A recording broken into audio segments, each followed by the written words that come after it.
Olá, queridos ouvintes da Rádio BCN, sejam bem-vindos a mais um programa aqui da Lobos, seu programa sobre educação financeira, finanças de uma maneira geral e assuntos que fazem diferença para o seu bolso, para o seu dinheiro, como eu sempre digo, mais uma sexta-feira. E se você ainda não me conhece, o meu nome é Gabriel Medeiros, eu sou economista por formação. E junto aqui comigo, sempre, esse incrível co-host, ó, agora ele tá no uniforme. O pessoal do YouTube aí, ó, já sabe, ó, agora ele tá trajado aqui. Não, Não João? pode faltar, né? Uniforme de gravações. Uniforme de gravações. Com você, João Vitor Miranda. Muito obrigado pela sua apresentação, Gabriel. Como você já disse, o meu nome é João Vitor Miranda e eu sou graduando em Ciências Contábeis, mas não sou nem de longe a pessoa mais especial nesse papo aqui de hoje, porque como eu sempre digo quando a gente tem convidado, a estrela do show não sou eu, não é o Gabriel. Hoje é Marcos Lima e a gente está aqui para falar com ele. E eu vou começar com aquela fatídica pergunta. Aquela clássica, Aquela né? clássica Não pode passar. que o convidado às vezes até se embola para responder, que é: quem é Marcos Lima por Marcos Lima? Olá, gente. É um prazer enorme estar aqui com vocês, falar para Minas Gerais e para todo o Brasil, né, através do podcast. Agora, as novas tecnologias permitem que a gente fale o tempo todo para todos os lugares, isso é ótimo. Eu me chamo Marcos Lima, eu digo que eu sou jornalista de formação, mas sou comunicador de coração, acredito na comunicação como forma de integração e de quebrar barreiras, porque eu sou cego. Eu tenho um canal no YouTube chamado Histórias de Cego, uma página no Instagram, um perfil no Instagram, no Facebook, e eu trabalho com palestras e consultorias na área da pessoa com deficiência, mostrando que, embora a cegueira seja uma coisa grande, sim, ela é muito agravada pela falta de acessibilidade e pelo preconceito. Então, o meu trabalho é para, através da comunicação, a gente quebrar o preconceito, mostrar que nós somos cegos, mas antes de tudo somos pessoas com defeitos e qualidades, com gostos diferentes, e que a deficiência não nos define, né? Ela nos explica alguns aspectos justamente porque a gente vive num mundo ainda sem acessibilidade e com muito preconceito. Exatamente. Eu acho que a gente pode dizer que a gente está conversando aqui com o Marcos, que por acaso é cego. A gente não está falando com o cego Marcos. Exatamente, perfeito. Perfeito. Isso não é a primeira característica que está aí com você. Mas, acho que tá até como está no nome do seu canal, Histórias de Cego, e vão ser termos que a gente vai repetir aqui muito pelo programa, deficiência visual, cegueira, Então, qual que é a diferença entre deficiência visual e cego? Tem algum termo que é mais correto, menos correto? Como usar isso aí? Olha, ambos os termos são corretos porque o cego e deficiência visual, ou deficiente visual, eles se referem a coisas diferentes. São termos médicos, né? A cegueira é a incapacidade da pessoa de enxergar, ou de enxergar mais do que um vulto. Existem classificações oftalmológicas, né? Então, cegueira é um diagnóstico, não é uma condição, não é um xingamento. Deficiência visual também é uma condição médica e uma condição também usada, né, para educação e para outras áreas da vida. A deficiência visual é a pessoa que tem uma deficiência que não pode ser corrigida por óculos, né, ou por quaisquer aparatos do tipo, mas que ela preservou um pouco de visão. Então, quando a gente quer amenizar, a gente, em vez de falar cego, falar deficiente visual, a gente está certo? Mais ou menos, porque, claro que eu sou deficiente visual, tenho uma deficiência na visão, mas o termo que melhor define a minha condição é cego. Ah, mas dizer cego é ofensivo? Não. Ofensivo é me chamar de flamenguista. Dizer que dizer que sou cego é descrever alguma característica minha, né? A cegueira, Gabriel e João, o termo cego, ele não é um termo ofensivo, mas a sociedade tem tanto preconceito com relação à pessoa com deficiência, com relação à pessoa que não enxerga, que o termo cego passou muitas vezes a ser sinônimo de estúpido, de burro, tem aquela música, né, tão fácil perceber que a sorte escolheu você e você cego nem nota, você burro, e vários outros casos. Então, não é que a palavra cego seja pejorativa, é que o uso que se faz dela, dando outros significados, acaba tornando a palavra pejorativa e as pessoas têm medo de usar e estarem xingando. Porque, de um lado, você tem o cego, né? Cego, o cara que não percebe, o cara bobo, que não vê, e de outro você tem um cara de visão. Ele tem visão de futuro, ele tem visão de mercado, né? Visão em contrassenso com a palavra cego, mas não é ofensivo, as pessoas podem falar, não tem problema nenhum. Perfeito. É importante já começar esclarecendo esses termos aqui, todo esse esclarecimento que o Marcos fez, porque, afinal de contas, às vezes a gente fica com a dúvida e, às vezes, a pessoa, por conta de N situações, ela fica com medo de estar pisando em ovos e tudo mais, e é legal a gente bater esse papo direto aqui. Bom, e você, ouvinte que está acompanhando a gente, você que está ouvindo o podcast, se você leu aí a famosa descrição do programa, se você leu o que está ali no site, provavelmente você percebeu que, claro, a gente vai falar de outros assuntos aqui, mas um dos temas principais do programa de hoje é justamente a ideia de falar um pouco sobre como que funciona o mundo das finanças nessa realidade e, sobretudo, algumas coisas que a gente, como leigo no assunto, tende a olhar e pensar, pô, será que isso daqui é um desafio? Será que isso aqui é tranquilo? Como que a sociedade cria meios ou deixa de criar para facilitar a vida das pessoas? E eu já queria começar com uma pergunta nesse sentido que acho que é uma das primeiras coisas que veio na nossa mente, inclusive, né? Com certeza. E o Marcos, inclusive, já fez um vídeo no canal do YouTube dele falando exatamente sobre esse tema. Pois é, então é um gancho perfeito aqui, né? Marcos, eu queria que você comentasse um pouco para a gente como que é a sua relação com dinheiro em espécie, cédulas e moedas, que essa questão que o Brasil criou cédulas de tamanhos diferentes e que há pouco tempo atrás rolou aquela polêmica que criaram uma cédula de R$200 que tinha exatamente o mesmo tamanho da cédula de 20 e as pessoas começaram a falar, isso aqui vai atrapalhar muito a questão do deficiente visual e tudo mais. E como que é essa relação? Isso é tranquilo, atrapalha, ajuda? Olha, a verdade é que eu não lido com dinheiro em espécie faz alguns anos, graças a Deus. Porque dinheiro em espécie, você fica muito vulnerável a ser enganado, a depender das pessoas. Eu já fui enganado, já dei nota de R$5 que o motorista do táxi falou que é R$50. Isso há muito tempo. Hoje já seria uma perda de dinheiro, mas há uns 20 anos atrás era dinheiro pra caramba. Então, pagando tudo com cartão de crédito ou aplicativo e tudo mais, eu já não uso dinheiro mesmo em espécie há muito tempo, felizmente, porque eu consigo ter um controle maior. Agora eu não sei se mudou, mas na época que eu usava o dinheiro não dava para perceber a diferença. Assim, as notas sim tinham tamanhos diferentes, mas você só conseguia perceber isso quando você comparava uma com a outra. Você tinha que ter todas as notas ali para você botar. A diferença era muito pequena. Por exemplo, a nota do euro, na época que eu viajava, que eu usava mais, ela era diferente não só na largura, mas no comprimento dela. Então você conseguia tocar e saber mais ou menos qual era a nota. E teve uma época muito legal aqui que a gente tinha aquela nota de R$10 de plástico, né?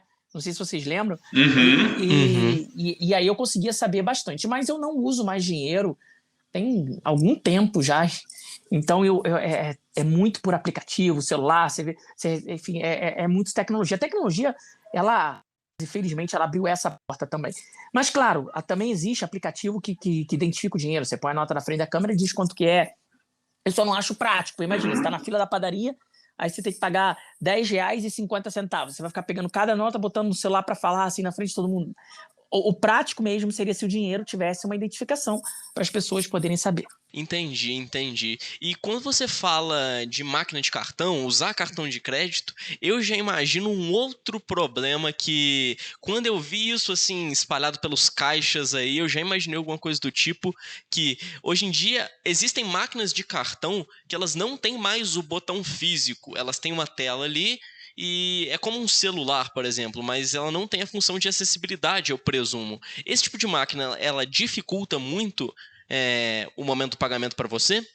Olha, máquina de cartão de crédito não é totalmente acessível, porque mesmo a máquina que tem teclado, que você consegue perceber o 5 ali pelo pontinho, e aquilo é uma norma da ABNT, tanto que você encontra em teclado de computador, em telefone, quando você nas teclas dos telefones fixos, antigamente quando tinha orelhão, sempre tem uma bolinha no 5 para você poder se identificar. Só que assim, ali você está botando o cartão e por mais que você consiga digitar a senha com independência, você não sabe exatamente quanto a pessoa tá botando. Assim, falta muito. Se a pessoa quiser botar, em vez de R$ 20, botar R$ 200, você só vai ficar sabendo depois quando você conferir no cartão. Você vai ficar sabendo, ao contrário do dinheiro, que às vezes você nem consegue perceber. Você vai ficar sabendo, você vai ter uma prova e tudo mais, mas também não é um negócio super acessível. E aí, quando a máquina é touch, igual você falou, aí piorou. Aí eu já passei por situação que como é que eu vou pagar? Só tem cartão, vai ter que dizer a senha para alguém ali? Não é uma questão fácil, não. Eu já passei por situações dessas e é bem constrangedor. Entendo. E a gente sempre fala aqui, quando a gente está falando sobre pagamento, eu acho que inclusive essa deve ser uma das perguntas que você mais recebe. Você fala, teve o caso do taxista que me passou para trás, ou você não consegue saber exatamente a respeito de quanto está digitado ali na telinha da maquininha, esse tipo de coisa. O que me puxa uma pergunta. No seu caminho, você deve ter encontrado pessoas muito boas que realmente se dispõem a te ajudar e são honestas, esse tipo de coisa, mas para todo lado tem pessoas mal intencionadas e tem pessoas buscando fazer o mal realmente, independente da pessoa. Já teve algum caso assim que você teve, além desse do táxi, que você teve realmente uma perda financeira ou realmente não conseguiu realizar alguma atividade por conta de uma outra pessoa mal intencionada? Olha, esse do táxi eu percebi porque logo em seguida eu consegui perguntar para uma pessoa que enxerga, mas às vezes você não sabe exatamente quanto dinheiro você tem na carteira, né? Então, às vezes você tem pequenas perdas que você não se dá nem conta. Olha, eu felizmente, pelo caminho, encontrei poucas pessoas mal intencionadas. Pessoas mal intencionadas. Eu encontrei poucas pessoas que não eram boas e tudo mais. As minhas maiores dificuldades, longe de ser a maldade das pessoas, eram mais a falta de acessibilidade mesmo. Mas esse do táxi eu cito assim, que realmente foi um ponto ruim. Claro, eu já perdi dinheiro por falta de acessibilidade de aplicativo. Quando eu pedi, por exemplo, uma vez não pedi num aplicativo desse de comida, tinha uma promoção, era até sushi, e o combo estava de R$ 80 por 55. Eu pedi achando que estava mandando bem. Quando chegaram 2 combos, sendo que eu só tinha pedido um, né? Na minha cabeça só tinha pedido um. O segundo combo não estava na promoção, ou seja, eu paguei 55 mais 80, eu paguei 135 em vez de pagar 55. Não consegui comer tudo, porque era coisa pra caramba, eu estava sozinho. Sushi não fica bem na geladeira, então estragou. E eu fui ver realmente no aplicativo, eu tinha marcado 2. Mas o aplicativo não tinha ele não tinha essa resposta para mim. Eu não percebi que eu tinha marcado 2. Então, sim, por falta de acessibilidade, já perdi dinheiro. E você falando dessa questão da falta de acessibilidade e pensando novamente no assunto um pouco de finanças, me veio na cabeça até uma coisa aqui. Você até meio que a gente imaginava, pelo que você falou, você é uma pessoa extremamente digitalizada, o que é muito bom, é muito legal de saber disso. Mas aí eu estava pensando aqui em banco, mas só que isso aqui vale não somente para banco, mas acho que para qualquer rotina, né, do dia a dia, né, João? A respeito de... No caso de banco, a gente está falando de agência bancária, mas para qualquer estrutura física. Às vezes eu tenho a sensação de que rotinas de atendimento das pessoas em instituições como essa, elas são em alguns casos, tão engessadas que elas simplesmente não conseguem lidar com as diversas situações. E você, por acaso, já sentiu isso ou sente isso de alguma forma? Pensando aqui no assunto de finanças, por exemplo, alguma pessoa que é cega ou que tem deficiência visual, que eventualmente vai numa agência bancária, ela porventura pode ter um problema com o atendimento devido ao fato de que o funcionário ele não consegue assim, prover o atendimento da melhor forma possível para aquela pessoa, ou isso é uma coisa tranquila? Olha, eu vou pouco a banco, sempre fui, agora menos ainda, não lembro nem qual foi a última vez que eu fui num banco físico. Eu nunca tive problemas, não, sempre fui bem atendido e tudo mais. Eu já tive problemas com banco enquanto instituição financeira.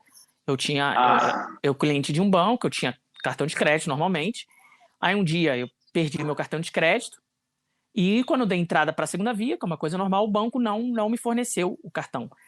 E aí eu continuei perguntando e o banco falou, não, porque você consta aqui na conta que você tem uma deficiência visual e o banco não pode fornecer um cartão de crédito para uma pessoa com deficiência visual, por questão de segurança. Eu falei, mas eu sempre tive o cartão de crédito. Assim, não é que eu estou pedindo. Eles chegaram a me mandar uma carta, escrito isso, falando que não podiam me dar o cartão por eu ser cego. E aí a solução que eles encontraram foi me ligaram e falaram assim: não, você tem que ir numa agência, no caixa lá, e dizer para o atendente tirar da sua conta, da conta que você é cego. Eu falei: pô, calma aí, você está me pedindo para eu chegar numa agência e falar para você: olha, tá vendo aqui, eu sou cego, mas tira da conta que eu sou cego? Eu falei: não vou fazer isso. Não, mas é o único meio e tudo mais. Eu falei: não pode ser o único meio. Eu tinha cartão, vocês não podem negar o cartão para mim. Aí teve uma vez que o banco me ligou de novo e falou assim: você usa aquele extrato em braille que vem? Que eles me mandam todo mês um extrato em braille.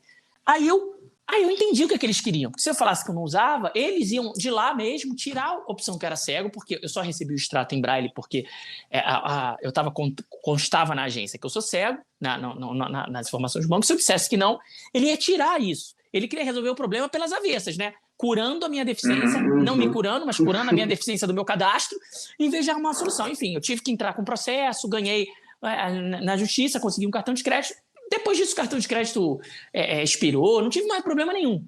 Mas eu fiquei alguns meses sem o cartão de crédito por conta do banco não querer me fornecer porque eu sou cego. Ah, mas agora por que você sabe que não é você cego? Primeiro que eles disseram e depois que eles mandaram uma carta escrita. Muito complicada essa situação, né? E eu imagino que para você deve ser muito frustrante ter que passar por esse tipo de coisa em situações que são tão comuns, que são tão simples. A pessoa ali, quem sabe, poderia resolver isso de forma mais simples, mas muitas vezes ele não tem nem autonomia para isso, entra ali numa questão muito burocrática e acaba quem no final é prejudicado é você. Exatamente. E assim, muitas vezes é muito frustrante você não poder fazer uma coisa simples só por conta da sua deficiência. É muito, muito, muito frustrante, porque o banco ele não me cobra uma taxa diferente de um cliente normal. Assim, eu estou lá, eles usam o meu dinheiro da mesma forma que uso de todo mundo, eu pago taxa como todo mundo. Então, eu tenho o direito de ser atendido como todo mundo, né? Então, é muito frustrante algumas vezes você não poder fazer umas coisas pequenas. Mas a verdade é que tem melhorado muito em termos aplicativo. Por exemplo, quando era computador, Internet Banking, eu não conseguia usar. Era complexo, não se encaixava com leitor de tela. A partir do momento que surgiu o aplicativo, hoje eu trabalho com 3 bancos diferentes e os 3 aplicativos não são 100% acessíveis, mas são bastante bons e eu consigo fazer bastante coisas de forma totalmente independente. Isso parece pouco, você transferir um dinheiro, aplicar um dinheiro de forma independente, mas para mim não era realidade. Eu fazia muita coisa por telefone. Ligava para o banco, ficava lá um tempão. Algumas coisas não dava para fazer por telefone. Enfim, agora tudo eu faço por aplicativo, então é uma independência muito grande. Mas é aquilo, né? Quando a gente fala que um aplicativo tem acessibilidade, não quer dizer que amanhã ele vai ter acessibilidade. Às vezes tem uma atualização, não tem. Por exemplo, esse aplicativo que a gente está gravando agora, ele não tem acessibilidade. Você, quando entra nele, ele aparece em botão. Você não sabe o que é. Quando você baixa o aplicativo, né? Você entra no aplicativo, difícil você botar data. Eu primeiro botei que eu tinha nascido em 2011, porque eu não tinha conseguido mudar. E aí ele não me deu permissão, eu tive que voltar tudo. Aí depois, quando você baixa, está só escrito botão. Tem vários botões, está escrito botão. Você não sabe para que é.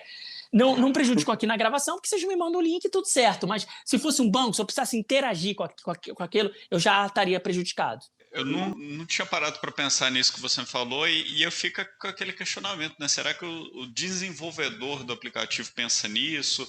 E ainda mais no caso desse aplicativo aqui, que é um aplicativo de uma grande empresa, né?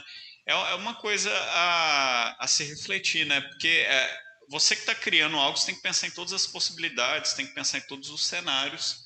E isso é uma reflexão interessante. E uma coisa que... não, pode continuar. Então, como o que faz o celular, por exemplo, ser muito mais acessível que o computador? É que o celular ele já vem de fábrica com acessibilidade. Você pode acionar ela ou não, mas ele já vem de fábrica. Ou seja, tudo que existe no celular, que foi instalado no celular, ele é concebido para ter acessibilidade, né? Para dialogar com a acessibilidade. Então, e os programas para entrar na App Store, por exemplo, e na Google Play, enfim, no da Samsung também, eles têm que cumprir parâmetros de acessibilidade. Então, o aplicativo já não parte do zero em acessibilidade, mas muitas vezes não preenche. Mas é muito melhor do que era num computador, que você comprava um pacote Office, por exemplo, que era zero acessível, e você tinha que instalar um leitor de tela por cima que dialogava com algo que ele não foi feito para isso. Me lembra até um professor da faculdade que passava por um problema parecido com esse, justamente o pacote Office. Então, aí a gente já vê uma série de frentes que precisam ser melhoradas, né? Sim, com certeza. E chega até a ser engraçado, porque esse aqui, o aplicativo que a gente está usando, ele é um aplicativo para gravação de podcasts. Isso, é em áudio. O que torna isso até algo até meio, vou usar uma palavra forte aqui, mas quase que hipócrita, porque é um aplicativo de áudio que ele vai alinhar todo mundo aqui para gravar um podcast, que a gente vai estar ouvindo e consumindo essa mídia da mesma forma, só que ele não tem acessibilidade. O que me vem uma pergunta, porque a nova corrente de podcasts agora disseminou muito podcast em vídeo.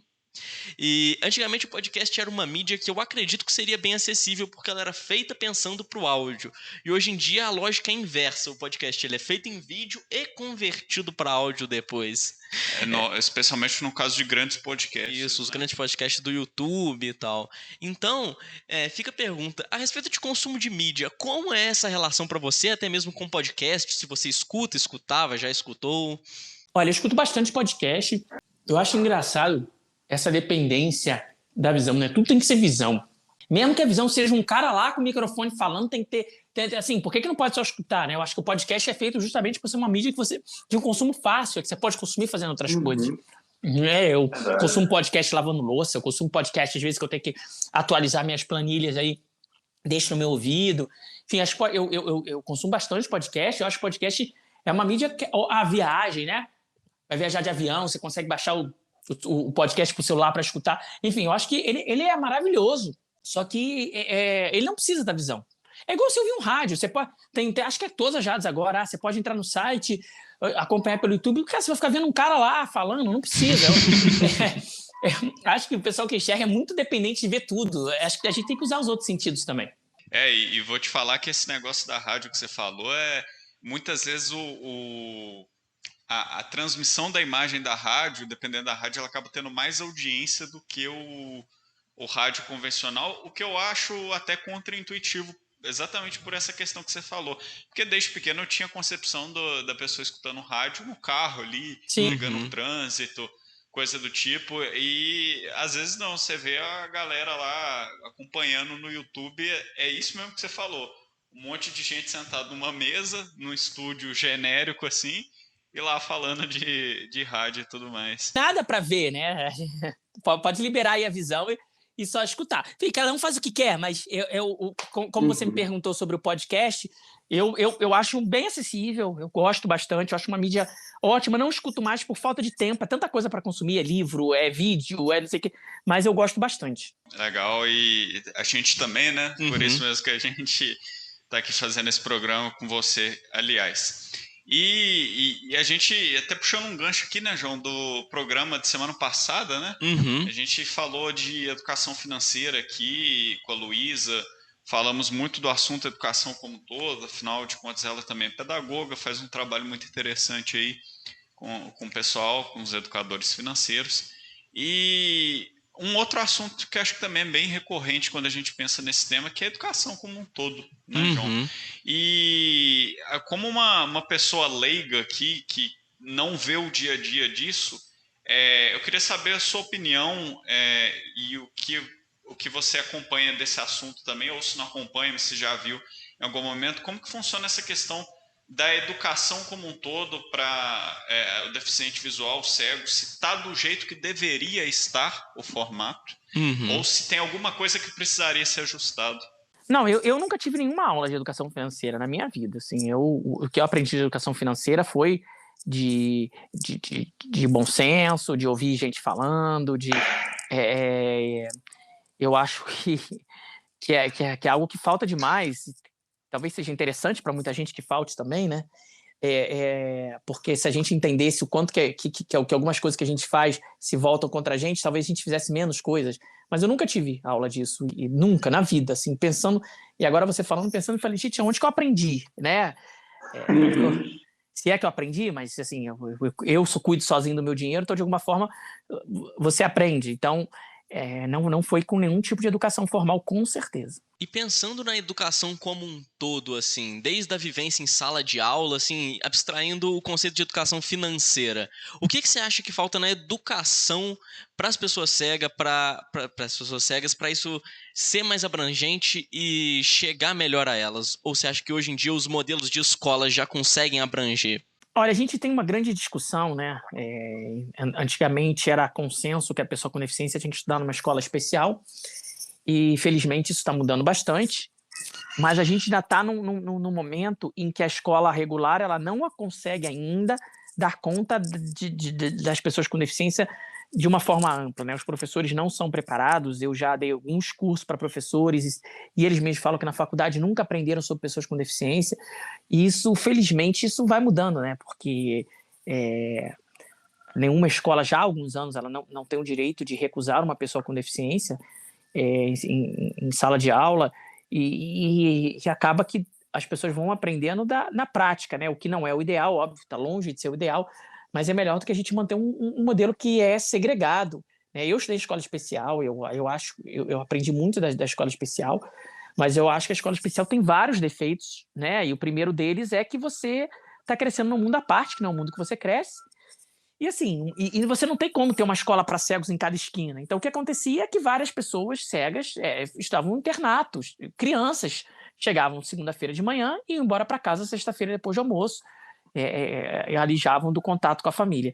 Enfim, claro que é uma discussão muito maior do que uma resposta de 1 minuto, mas eu acho que a gente não vai conseguir sair do modelo de inclusão. Acho que a gente querer achar que a escola especial vai continuar dando conta, não vai. Não precisa ser o fim da escola especial, ela pode servir de apoio, ela pode servir como orientação pedagógica, ela pode, inclusive, ter turmas de alguma forma para quem quiser, mas as crianças que optarem por estar perto de casa ou por estudar numa escola inclusive, elas têm o direito de serem aceitas e de terem conteúdo, né? E, pessoal, a gente vai ficando por aqui, né? Mas o João já até balançou o braço ali. Preparando. É eu que vou encerrar aqui. E, é claro, faça as honras. Não ia deixar passar essa. Mas eu conto com a presença de todos os nossos ouvintes aqui na próxima sexta-feira na Rádio BCN. Você pode escutar esse programa no momento do lançamento em radiobcn.com.br ou no aplicativo que está disponível tanto para iOS quanto para Android todas as sextas-feiras, 13h30 da tarde. Mas não só assim, porque esse programa é convertido para podcast, que está disponível no site do Portal BCN e em todos os agregadores de podcasts aí. É só pesquisar por Lobos. E é claro, se você está na Rádio BCN, não deixe de conferir o programa completo no podcast, com a versão completa, porque está fenomenal. E desejo para você um excelente fim de semana. Aproveite aí a sua sexta-feira, seu fim de semana, faça o que te faz bem, o que você gosta, e a gente se vê na próxima semana a partir de 13h30 da tarde. A gente vai ficando por aqui. Um grande abraço, meu, do João. Valeu, gente! E tchau! Isso aí me lembra uma coisa que eu me recordo que você já até falou sobre esse tema no seu canal do YouTube também, que é como as tecnologias de audiolivro, esse tipo de coisa, melhora na inclusão no sentido de acesso a conteúdo, né? Porque era uma coisa que eu totalmente desconhecia, eu vou abrir a oportunidade para você falar aqui, as dificuldades do Braille, de se produzir um livro em Braille, do preço dele. Então, na sua vida escolar, como que foi esse consumo? Você teve que recorrer ao Braille? Hoje em dia, você já sabe se existem mais opções de livros digitais, até mesmo livros escolares, esse tipo de coisa? Olha, eu sou fã do Braille.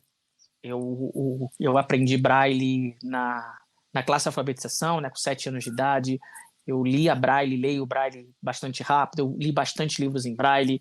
Os meus livros didáticos durante o primeiro grau eram todos em Braille, e eu acho que o Braille é fundamental para a inclusão da pessoa cega, porque o Braille ele é a única forma que a pessoa cega está realmente lendo, né? Quando você escuta um audiolivro, você não está lendo, você está ouvindo, né? Alguém. E por que é importante você ter contato com a palavra? Para a questão de ortografia, para a questão de saber como escreve. O Braille é super importante. Ponto final. Só que o Braille não é comercialmente viável. porque o Braille ocupa muito espaço. E o fato do Braille ocupar muito espaço, o Braille ocupa espaço primeiro longitudinalmente, porque a letra em Braille tem que ser bem maior do que a letra que vocês usam, porque o tato não tem a percepção que a visão tem. Então, para o tato poder diferenciar uma letra da outra, aquela letra tem que ser maior do que ela teria que ser se fosse para ser identificada só pela visão. Esse é o primeiro ponto. E outro ponto é que o Braille ele é uma saliência, ele sai do papel. Né? E vamos dizer que sejam 2 milímetros ali por página. Né? Em 10 páginas, aquilo já se torna 20 milímetros, que são 2 centímetros. Em 200 páginas, você está falando de 40 centímetros de livro para cima, só pelo Braille, sem contar o espaço maior que a letra ocupa. Então, você tem um livro tipo Senhor dos Anéis, sem exagero nenhum, é uma estante inteira. Você ter um livro, uma Bíblia, eu já vi, a Bíblia é uma prateleira inteira de biblioteca. Isso não é viável. Na minha casa não tem espaço para isso. Por mais que eu goste do Braille, por mais que eu ame o Braille, eu simplesmente não tenho espaço. Espaço físico mesmo, não tem como botar isso na minha casa. Nem digo audiolivros, livros que eu baixo e o computador lê para mim com o sintetizador dele, o celular lê com o sintetizador. Não são livros que eu leio em Braille. Não daria conta, eu teria lido na vida muito menos se eu dependesse do Braille para consumir as coisas que eu consumo. Não teria espaço mesmo. Então, o Braille, atualmente, eu uso em caixa de remédio, que é fundamental para eu saber que ali eu estou abrindo um paracetamol e não um Luftal, sei lá, que eu estou escovando o dente com pasta de dente e não com hipoglós, enfim. Tem alguns alimentos. O Braille é essencial para isso, né? Existe funcionalidade agora do celular que ele lê para você a caixa, mas você tem que posicionar direitinho, botar na câmera certinho. É muito mais fácil, pelo menos para mim, para as pessoas que sabem lembrar, ele botar a mão na caixa e ler. Né? Tanto que agora eu estou desenvolvendo com a L'Oréal eles estão botando Braille no shampoo, né? no condicionador, não só na caixa. Porque o que adianta ter só na caixa? Você abre a caixa, você joga a caixa fora, aquilo ali fica no box e você não sabe o que é. Então, isso é muito importante. Para isso, o Braille é fundamental. Talvez com um cardápio de restaurante, mas comercialmente, para você produzir um livro, ele ocupa espaço, e quando você ocupa espaço é caro transportar, é caro armazenar, é caro produzir, porque não é produzido em grande escala. Então, uma impressora Braille pode chegar a custar R$100 mil. Então, o Braille não é viável comercialmente, mas o Braille é fantástico. Entendi. Você falou agora a questão do produto, eu fiquei até pensando, imagina se você tivesse guardado todas as caixas dos produtos, ia ficar um negócio... Sim, exatamente. Absurdo. Sim. Pois é. E você falou até pouco tempo atrás da questão das escolas e tudo mais, eu fiquei justamente com essa sensação de que me parece que às vezes a ideia de inclusão, ela acaba sendo uma exclusão em alguns sentidos, na qual eu vou deixar a pessoa isolada ali, não vou incluir ela na sociedade porque eu preciso de algo extremamente específico, ao invés de eu adaptar a minha rotina para poder incluir ela junto com as pessoas que estão aqui comigo já, seja na escola, em outros ambientes aí. Até porque, quando você fala de educação, você não existe uniformidade. Você não precisa ter deficiência para você ter uma particularidade, né? Então você vai criar classe especial para quem? Para quem tem problema com matemática, para quem não gosta de escrever, outra classe especial para quem é canhoto, enfim, outra classe especial para...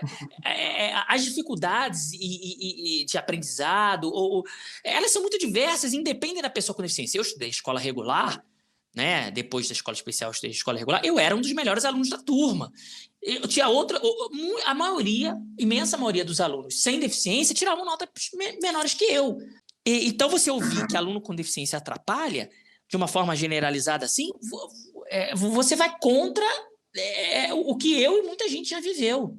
E aí, quando você simplesmente fala que atrapalha, você quer tirar, é isso que você falou. Você não está contribuindo para uma inclusão, porque, não vou fazer nada, ele atrapalha, é melhor tirar.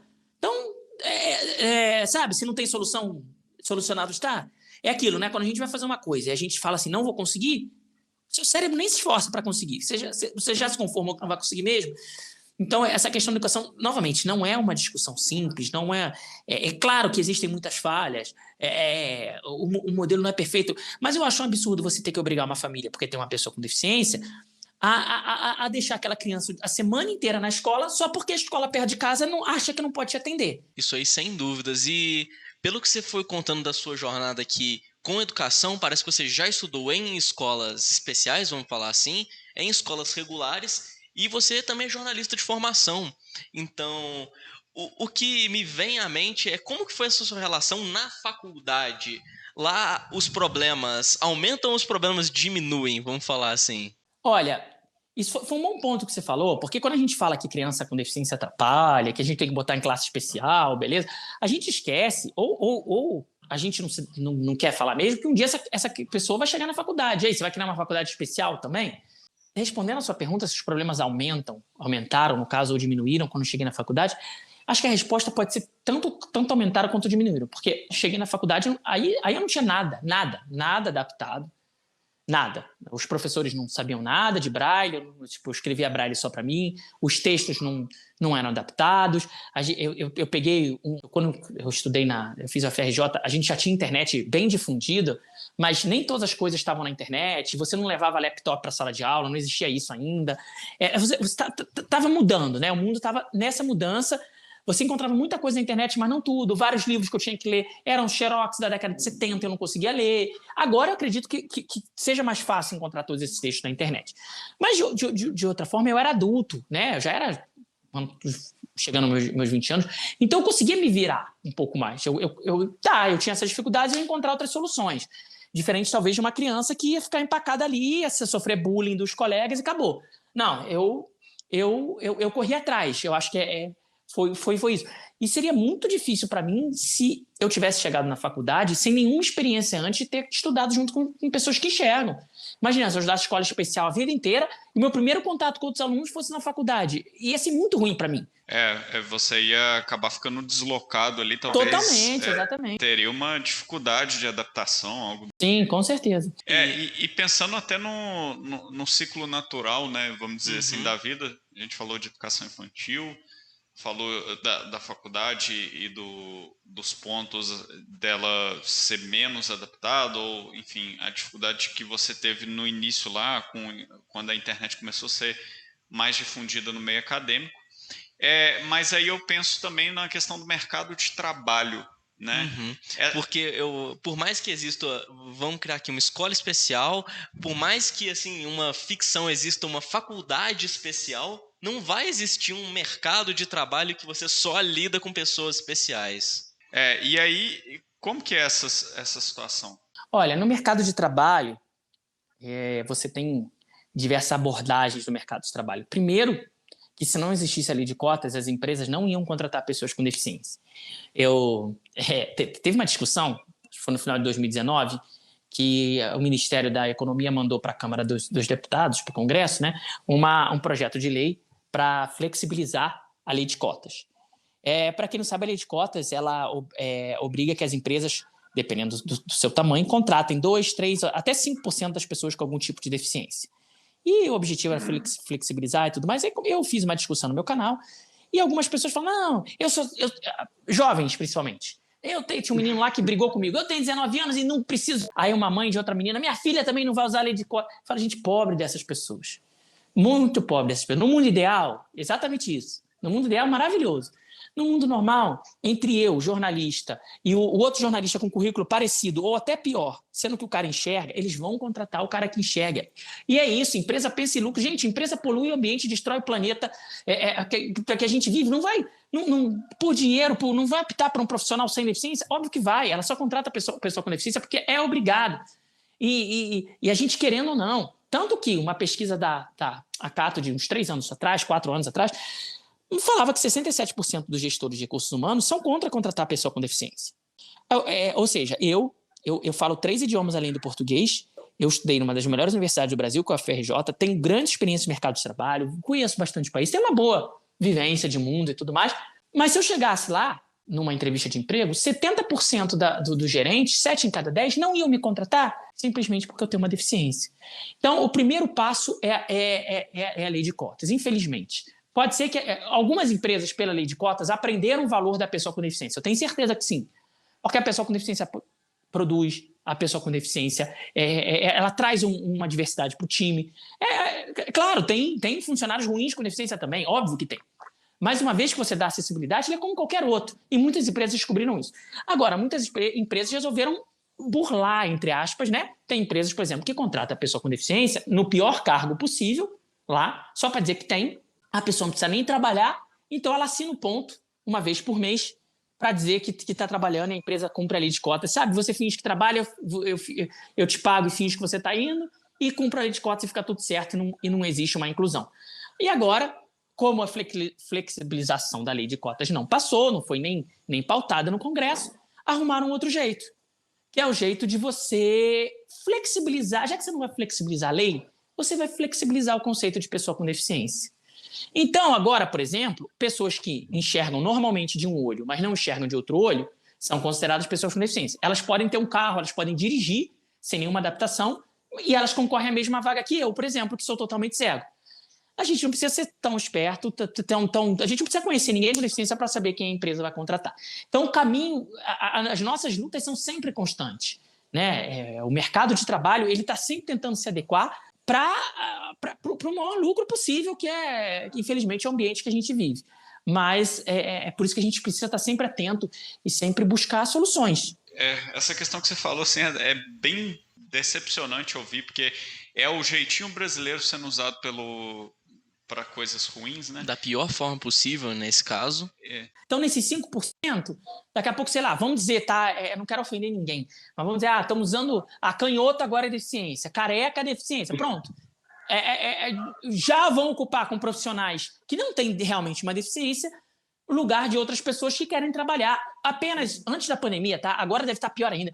Só 1% das pessoas com deficiência no Brasil trabalhavam com carteira assinada. 1%, 1 em cada 100. Agora deve ter diminuído.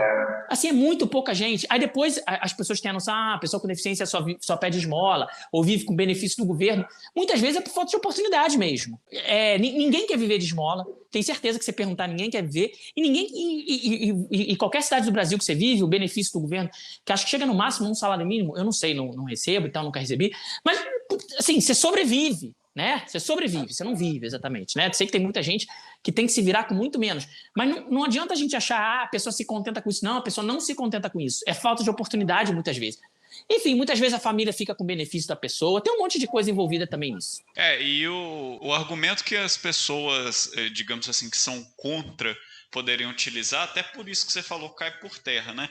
Se a pessoa fala assim, mas eu não vou querer contratar um cego, eu não vou querer contratar um deficiente visual aqui para minha empresa, porque isso não é lucrativo e tudo mais. Mas, poxa, aí se eu não contrato um cego que é plenamente capaz, que tem um conhecimento muito grande, consegue exercer muito bem, tão bem o trabalho quanto a pessoa que não tem, que não seja cego, aí, conforme você falou, a pessoa vai ficar dependendo de, entre aspas, esmola, vai ficar dependendo de auxílio. Não, e quando eu falei esmola, é esmola mesmo. De pedir esmola na rua, de depender dos outros.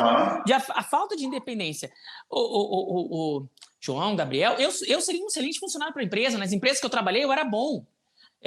Eu não fazia um bom PowerPoint, mas eu falava bem. Sabe? Assim, cada um tem suas... Eu duvido que todo mundo que enxerga faça um bom PowerPoint.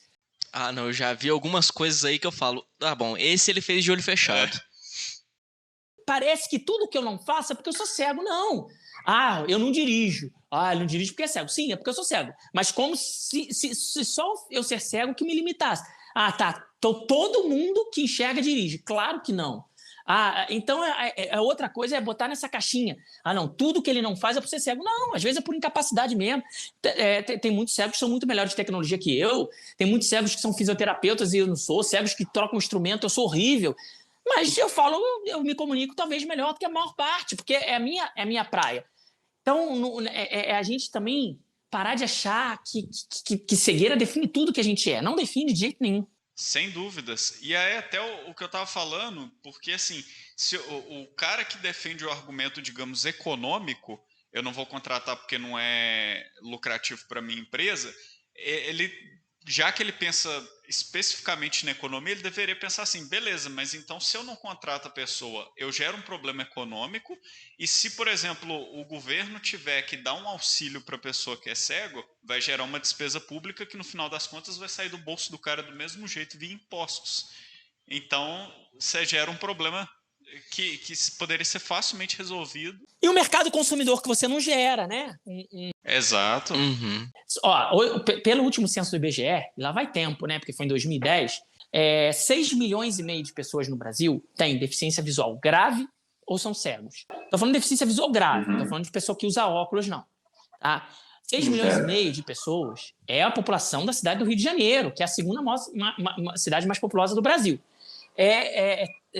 Já que a gente está falando basicamente para Minas, é mais de 2 vezes a população de Belo Horizonte. É gente pra caramba. É gente que consome, é gente que quer comprar, que quer viver, que tem sonhos. Então, pensar na pessoa com deficiência não é um favor. É você estar ampliando, é o mercado consumidor. Muitas vezes a pessoa não, vou botar em inglês, vou botar em espanhol, vou botar em russo, e tem muito menos cliente gringo do que pessoa com deficiência que ela não está pensando. Entra num conceito que está sendo muito discutido hoje em dia, que é de diversidade, assim, pensando para além de deficiências dentro das empresas, porque muitas pessoas são excluídas desse processo, desse mercado de trabalho, por N questões e N motivos, N preconceitos. E cada vez mais a gente vendo que dentro das empresas, quanto mais diverso o time for, mais abrangência ele tem, para mais públicos ele está falando. Se você tem um cego dentro da empresa, esse cara vai saber como melhor atender a população cega. E ele vai conseguir agregar uma inteligência ali que outras pessoas não agregariam. Exatamente, porque além do cara ser cego, ela tem uma diversidade que você não tem, ela tem uma experiência que você não tem, assim como você tem uma experiência que ele não tem. Quem abraçou o caminho da inclusão, da diversidade, tenho certeza, e já vi muito depoimento, ninguém se arrepende. Eu nunca vi ninguém falando assim, poxa, comecei a contar um monte de pessoa com deficiência, me arrependi. Não, as pessoas não se arrependem. Porque nem tudo é dinheiro, nem tudo é R$5 mais R$5, embora funcionário com deficiência dê lucro como qualquer outro. A empresa ganha em outras coisas, qualidade de atendimento, ganha em diversidade, em cultura dentro da empresa, até em marketing mesmo, né? Já que estamos falando de dinheiro, a gente mesmo escolhe empresas que têm mais a ver com a nossa luta, né? Cada vez mais é isso. A gente vai escolhendo empresas, que tem 10 empresas de perfume. Você tem como escolher. Então, muitas vezes você vai acabar, não, eu quero comprar, são produtos parecidos, mas eu quero comprar dessa porque essa incentiva pessoas com deficiência, ou que essa não polui o planeta, ou que essa faz isso ou aquilo. Então, esse não é nem no futuro, é o presente do consumo, eu acho. É uma série de pontos aí. Acho que mercado de trabalho foi uma das coisas que a gente mais falou aqui, e a sensação que eu tive é justamente que enquanto mais a pessoa vai ficando velha, mais ela vai crescendo, vai passando pelas fases da vida, é o trabalho que mais precisa ser melhorado ainda, porque é bem o que você falou lá atrás, né? Muito se fala da criança cega, da criança com deficiência, mas tem que pensar em toda a fase da vida da pessoa e o quanto que ela pode contribuir para a sociedade, e não só o quanto a sociedade pode contribuir para ela, né? Porque senão você acaba dando um tratamento como se fosse vítima, assim, o tempo todo, no sentido de vamos ter pena, e esquece de olhar que é um ser humano que contribui para a sociedade como qualquer outra pessoa, né? Não, definitivamente a gente não quer pena, a gente quer plena inclusão. Eu não quero pena de ninguém. Eu detesto quando a pessoa fala pra mim, tem pena de você. Chega a dar raiva, sinceramente.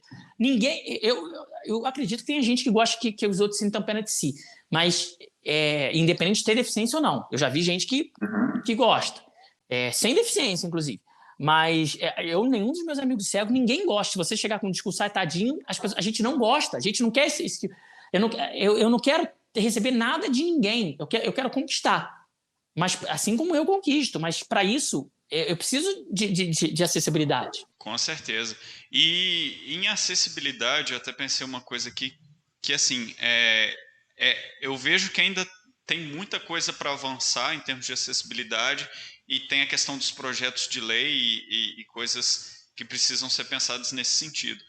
E pensando na sociedade como um todo, supondo o seguinte, eu estou aqui, eu não sou cego, não tenho deficiência visual, mas eu vejo que ainda precisa evoluir muito nesse aspecto, eu quero apoiar essa causa, eu quero ajudar as pessoas que precisam lutar por isso. Como que eu faço? Existe uma maneira direta de eu apoiar, de eu cobrar o Congresso, digamos assim, pelas medidas que precisam ser adotadas, de eu ajudar a aumentar a acessibilidade nas várias áreas da sociedade? Existe uma forma de eu atuar diretamente com a população assim? Olha, isso que você perguntou acho que é o dilema do Brasil, né? Em relação a tudo. Como que a gente cobra os congressistas que a gente elegeu, né? Como é que é essa ferramenta? Eu mesmo não sei responder. Eu faço o meu ativismo político, né? Porque ativismo político não é só você fazer um protesto em frente a algum lugar ou você ser deputado. A minha atividade é política, né? Eu busco mostrar o valor da pessoa com deficiência através do que eu sei fazer, do que eu acho que eu sei fazer, do que as pessoas acham que eu sei fazer, que é me comunicar, fazer vídeo. Eu não tenho talento nenhum para ser advogado, para ser político também, para mim não rola. Enfim, então é a minha arena. Então eu busco o meu ativismo político, minha luta dentro disso. Aqui, falar com vocês, eu estou atingindo um monte de gente que nunca ouviu falar, já ouviu falar em pessoa cega, mas não conhece ninguém. Então, eu estou falando com outras pessoas, é o ativismo. Agora, se a gente muda as nossas características, se a gente deixa de aceitar certas coisas, a gente já está mudando. Recentemente, que fala lá do ministro da Educação, totalmente infeliz, sobre pessoas com deficiência atrapalhar, teve uma reação tão grande da sociedade que eu falei assim, poxa, que bom que as pessoas estão aprendendo o que a gente é. Talvez se essa fala viesse 20 anos atrás, não tivesse uma reação tão grande. Então, acho que, por mais que a gente pareça que às vezes a gente está regredindo, a gente, como um todo, a gente tem evoluído, sim. Eu acho que o que você falou, como ajudar, né? A gente pode ajudar, tem diversas formas, pode ser voluntário, pode ser ledor, pode dar uma aula, pode ajudar com dinheiro quem quer, quem pode. Não estou falando a mim, estou falando a diversas instituições com deficiência que trabalham aí no Brasil inteiro. Você, assim, buscando na internet, você vai achar um monte, na sua cidade com certeza tem. O que não falta é meio de fazer. Não quero ajudar com dinheiro, mas quero ajudar o cara lá que vai gravar um podcast, eu sei fazer, ele não sabe, enfim, tudo você está ajudando. O bom da internet é a voz que a internet dá. Sem dúvidas. E a gente aqui, começando a se encaminhar mais para o fim do programa, tinha uma pergunta que a gente queria muito fazer para você, que é no sentido de proteção. Você que já viveu muito, que você já teve muitas experiências, sendo elas positivas ou negativas, como que uma pessoa com deficiência visual pode se proteger, no sentido que a pessoa que tá escutando nosso programa aqui, seja em relação a dinheiro, seja em relação a golpes e todos esse tipo de coisa envolvendo, assim, finanças de uma maneira geral? Não, acho que a pessoa tem que ser organizada, né? Por exemplo, você vai sair com dinheiro, você tem que saber mais ou menos quando você saiu. Quando você passa num banco, o cartão de crédito, você pergunta novamente a quantia. Tem formas de você tentar minimizar os riscos. Todos nós corremos riscos, né? Não só a pessoa que não enxerga. Então, acho que é você ter muita consciência do que você tem, do que você quer, do que você busca. E evitar confiar em quem você não conhece. A gente tem que confiar em quem a gente não conhece, mas evitar confiar demasiadamente. Você não vai emprestar seu cartão para quem você não conhece, por mais legal que seja a pessoa. Você precisa ter cuidados básicos de você se proteger. Assim, se você vai pagar em uma loja e a loja não te fornece uma máquina, por exemplo, adequada, você não tem a obrigação de dar sua senha para alguém. Se alguém falar isso para você, quem é que tem a obrigação de dar? Não, a senha é transferida. Mas como é que eu vou pagar? O problema é da loja. Vamos chegar, faz um Pix, enfim, tem que existir alguma solução. Você não é obrigado a dar a senha do seu cartão, você não é obrigado a fazer nada que seja constrangedor porque você tem que pagar aquilo ali. Não, a loja que não te proveu algo que não é acessível. Não estou falando que você vai sair sem pagar, não é isso, até porque não é maldade. Às vezes o lojista comprou aquela máquina e nem se deu conta. É só você chegar, um meio termo que seja bom para os dois. Sim, e você você falou questão de dicas básicas, eu fiquei até pensando aqui, né?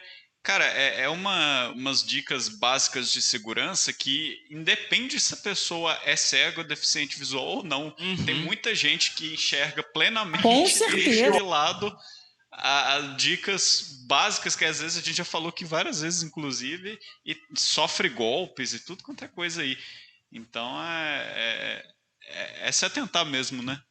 E outra, cara, e aí eu falo para todo mundo, muitos golpes, óbvio que não são todos, mas muitos golpes só acontecem porque a pessoa acha que vai ter uma vantagem, tipo, alguém vai te emprestar um dinheiro com juros que não existe, ou que você ganhou um sorteio que você não estava concorrendo, ou alguma... Tem que ter cuidado com essas iscas, assim. Tá bom demais para ser verdade? É porque provavelmente não é verdade mesmo. Então, recebi uma mensagem, ganhei não sei o quê, clique aqui. Calma, banco não manda isso. Outro dia eu recebi da Caixa Econômica, que eu não tenho nem conta, e com certeza não é da Caixa Econômica, mas vem com... você realizou um Pix R$ 723,19. Se não foi você, clique aqui. Tipo assim, como assim? Não existe. Pensa. Não recebeu um link? Não, vou aplicativo do banco, vou ligar para o banco. A gente precisa tomar cuidado nesse sentido. Alguém te liga, tô vendendo um carro aqui, novinho, 50% do preço. Cara, o cara não está perdendo dinheiro. Alguma coisa tem nisso. Né? Alguma coisa tem. Então, se a gente também tentar parar de querer ser mais esperto que todo mundo, a gente entender que a gente é frágil, que a gente pode ser enganado, eu acho que a gente se protege. Engraçado, né? A gente sabendo que a gente pode ser enganado, a gente se protege de ser enganado. É uma coisa que a gente vê muito aqui também no mercado de investimentos, as pessoas acham que, não, agora eu vou ter um rendimento aqui, vai render 150% em um dia. Não, calma, meu amigo. Calma que as coisas não são tão simples assim. Que investimento é esse, né? Assim, eu sempre penso assim, cara, se isso fosse tão bom, tava todo mundo... Assim, se isso fosse tão mágico, né? Porque tá todo mundo fazendo. Então, vamos com calma. Por isso que é importante você conhecer uma pessoa, você confiar, ter um consultor que você confie e tudo mais. Ler, se informar, né? Bom, Marcos, a gente está chegando aqui mais ou menos para o fim do nosso programa. Desde já, eu queria te agradecer muito a sua participação aqui. E um assunto que, faz tempo, né, João, que a gente está querendo trazer aqui. Faz tempo. O João tá falando comigo direto.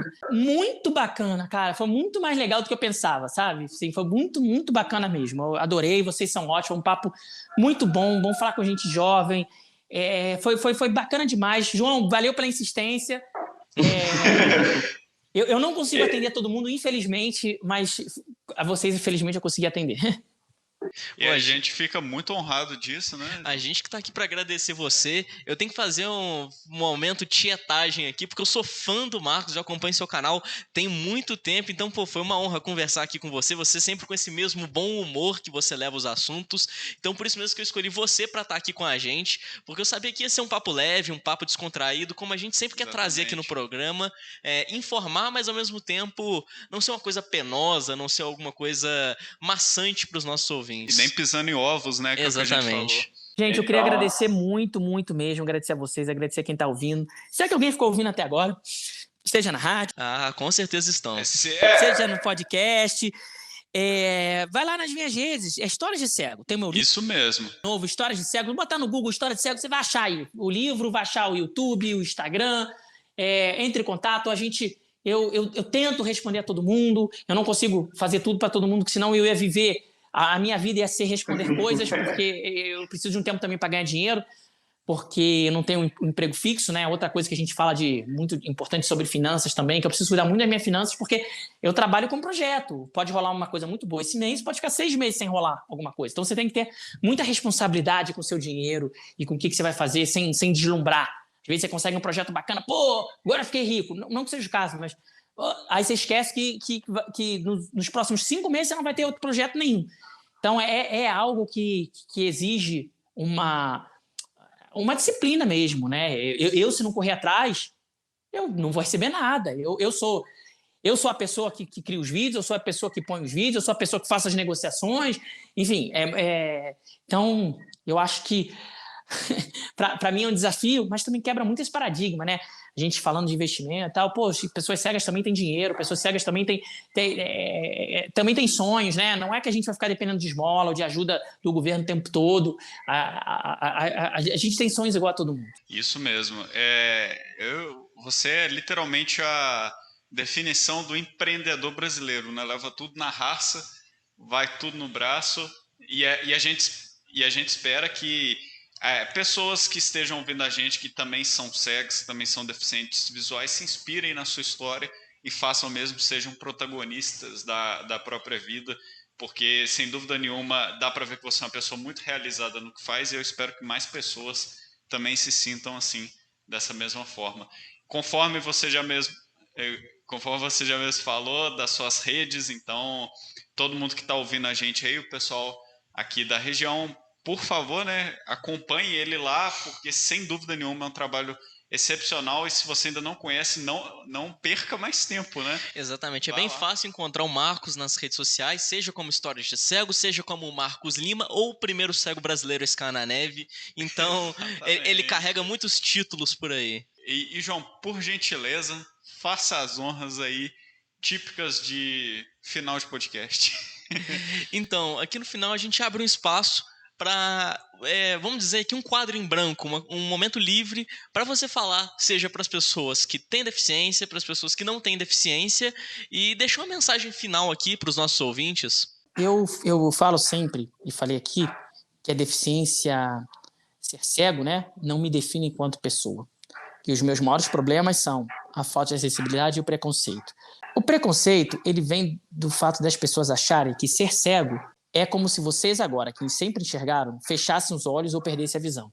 Isso não é ser cego, isso é ficar cego. Ser cego, a pessoa já vive com isso há algum tempo e ela tem habilidade que ela foi desenvolvendo. Então, quando a gente associa, quando a gente acha assim, não, se eu fechar o olho eu não vou conseguir dar um passo, essa não é a minha vida. E esse é um pré-conceito que as pessoas têm muito sobre pessoas cegas. Gente, seja você que tem um familiar, tem um filho, tem um pai com deficiência, uma mãe que está perdendo a visão ou alguma coisa assim, eu digo só, existe vida após a cegueira. A cegueira, ela não é uma sentença de morte, ela pelo contrário, ela abre uma nova possibilidade de vida. É claro que, se você, eu sei que se você pudesse, você não ia ficar cego, mas já que é inevitável, então nunca se esqueça que existe vida após a cegueira, não só para mim, mas muita gente cega é plenamente feliz. E eu falo para vocês que muitas vezes eu estou andando na rua e as pessoas vêm falar comigo meio de cima para baixo, meio com pena de mim, e eu penso o quanto provavelmente minha vida é muito mais legal do que a vida dessa pessoa. Então vamos encarar a diferença como algo a somar e não como algo a diminuir. Muito bom, muito Falou bonito. Esse é o Marcos.